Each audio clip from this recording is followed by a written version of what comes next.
For almost a year now, the 5th generation iPad mini has been my daily driver for my video editing, gaming, and social media usage throughout my lockdown at home setup this 2020. But as the months go by and new iPads have been released on the market, does the smallest tablet in the lineup still a good pick? Or you need to skip this and get the other models of iPad?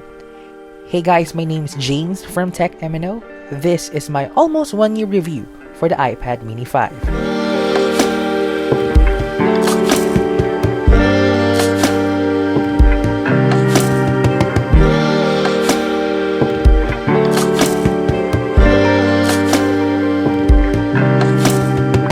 Before we begin, I would appreciate if you click that subscribe button and hit that notification bell so that you will never miss a brand new video. And we are now at 800 plus subscribers on the channel. Check my social media accounts for updates, and our next goal is 900 subscribers for our giveaway. So if you want to win our amazing prizes, click the link description or in the card popping right now. In this re-review, I will give you my opinions whether the iPad mini 5 needs to pick as your everyday tablet companion or just skip and choose a different model or wait for the new iPad mini. I will not give you too much spec details here, so if you want to go in depth, I will link my review in the description or in the card up right now. So let's get started. The first reason to pick this iPad mini 5 is the screen display and its size. And not gonna lie, this is my own reason why I get the iPad mini 5 in the first place. It has a laminated screen and it has a wide color gamut, which is great for consuming content and my multimedia editing. It's so portable and lightweight to my hands that I can handle this tablet with one hand when I use it from watching movies, scrolling social media, and reading ebooks. And you can tell me right now, James, you have a big phone right now, why don't you use it? Yeah, I have an Android phone that's quite huge, but the iPad mini 5 has better screen real estate than my phone and has more information that can be crammed in one screen. Plus points for it is a Touch ID sensor, which is super responsive when unlocking the tablet. Another reason to pick this iPad mini is the performance. With its A12 Bionic chipset and 3GB of RAM, it's still smooth as butter even though I'm on split mode and have a slide over app on top of my small yet portable screen with no hiccups whatsoever. Gaming on this tablet is still a breeze too.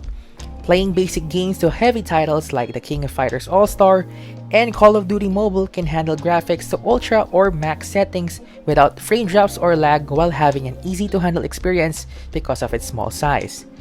While video editing is great too, there are some instances that it crashes down, but it's not happening like every single time. Maybe just because of the app updates that the developer didn't fix the bugs. Other than that, it's still a performance champ. The next thing to consider are the apps and media content. iPadOS have a number of apps that's been optimized for tablets, and the iPad mini 5 also enjoy that too, like in LumaFusion, that you can see more footages and have bigger controls if you need to check your video timeline. While in media consumption, this is a perfect companion when watching your favorite Netflix series or movies without having a problem handling it with two hands due to its small form factor. While there are only two speakers in the smallest iPad in the lineup, it's still giving me a good audio quality that I really need. My next reason to pick is the Apple Pencil support for the iPad mini 5. Even it's quite a bummer that only supports the first-gen pencil, illustrators, graphic artists, designers, or anyone who loves to draw will be happy and thankful that the smallest iPad in the lineup supports it. It's like a perfect technological equivalent to a real-life pen and paper to say the least. Apple also included the mouse support on their iPads now, which is a godsend for me, so that I won't be touching the screen all the time and it feels like a mini PC setup right now. And lastly, the final reason to pick the smallest brother of the iPad family is the battery. Before commenting below telling me, seriously? Are you kidding me? Let me explain. Even though it's only a 5,124 mAh or a 19.1 hour battery inside, same or almost smaller than the monstrosity of battery capacities on the Android tablets and even smartphones, but thanks to its super efficient chipset and software optimizations, it can go toe-to-toe with them when we talk battery usage when using it straight. When in mixed use that consists of social media, YouTube videos, and playing games, I can manage to squeeze out almost 10 hours of screen on time with a single charge. Heavy usage is a different story though. when I made a previous video via LumaFusion from the beginning to rendering to uploading it on YouTube, it clocks in at 7.5 to 8 hours, which is still not bad for a small tablet of this caliber. But while I gave you the reasons to pick the iPad mini 5, it's not always rainbows and butterflies. There's always a compromise to every device, and this one isn't safe also. So the first reason to skip this tablet is its age-old design. To put it simply, it's the same iPad mini design as its predecessors. It's already an 8-year-old design now, and the overall screen bezels is thick AF with the 5 Cs. Sure, it still helps me to avoid accidental presses on the touchscreen and gives me grip when handling it, but the design of it isn't new. I just wish that they can try to shrink the bezels, but it is what it is. Also on the skip part of buying the tablet is the lightning port. Even if the iPad mini 5 supports USB power delivery charger, which is a plus point by the way, it doesn't have enough power to support even the tiniest flash drives that I have. And this one needs a dongle. So if you want to use the iPad mini to hook up on a monitor while checking files on your hard drive, you can't do it at the same time. This one might be controversial because I put the iPadOS 14 as a reason to skip. But hear me out first. I am not talking about the whole operating system here, but it's for the missing features that the iOS had that the iPadOS 14 doesn't have. First of all, the widgets. I am so pumped that Apple decided to have widgets now that you can re-put on your home screen. But that changes when they've decided not to include it on iPadOS, which is for me a missed opportunity here.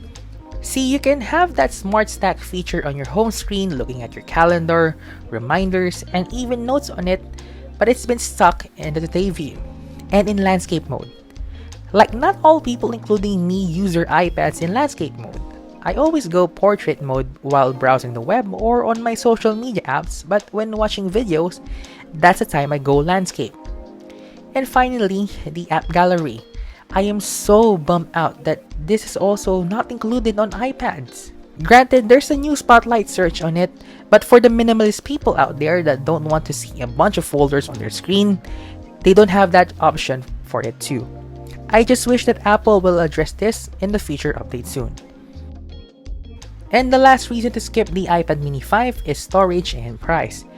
The base Wi-Fi model of the mini 5 is 64 gigs, the ones that I have, while the max model is 256 gigs. And I will tell you right now, for God's sake, skip the 64 gigs if you're an aspiring content creator.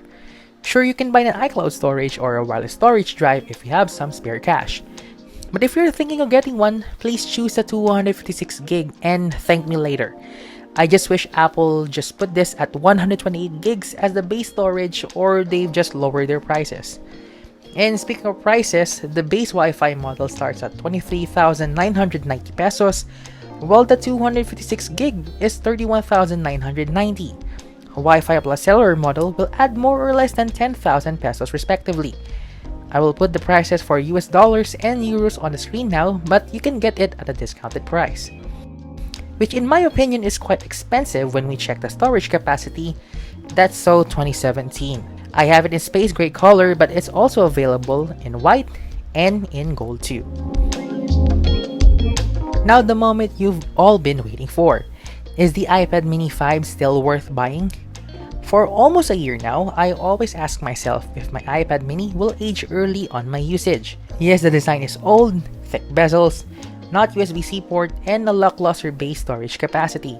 But if we look at the things I prefer, like the small screen and form factor, and a performance that still kicks butt until now, alongside a ton of great app titles for everything that I need, my review for it still holds true right now. It's still the best portable tablet that you can buy in the market, and that's why I always still invest in great accessories to try helping me ease the painful things that this Mini 5 doesn't have. If the rumors are true and the new iPad mini model will have the best features I need, I will buy that in a heartbeat. But until that's still a rumor, I will still rely on my iPad mini 5 till Apple gives me these software updates for a very long time. And that's about it on our video for today. If you did enjoy this video, again, don't forget to like and subscribe to my YouTube channel and hit that notification bell. If you have any questions and suggestions, drop it in the comment section down below. If you want to watch my other iPad mini 5 coverage, including my accessories video, I will put a card right now so you can watch it after. And share this to your friends so the algorithm will suggest this video to more people worldwide. And for more of the tech that you need to know, follow me on my Facebook, Twitter, and Instagram accounts at TechM.N.O. Again, my name is James. Thank you so much for watching, and I will see you guys on the next one.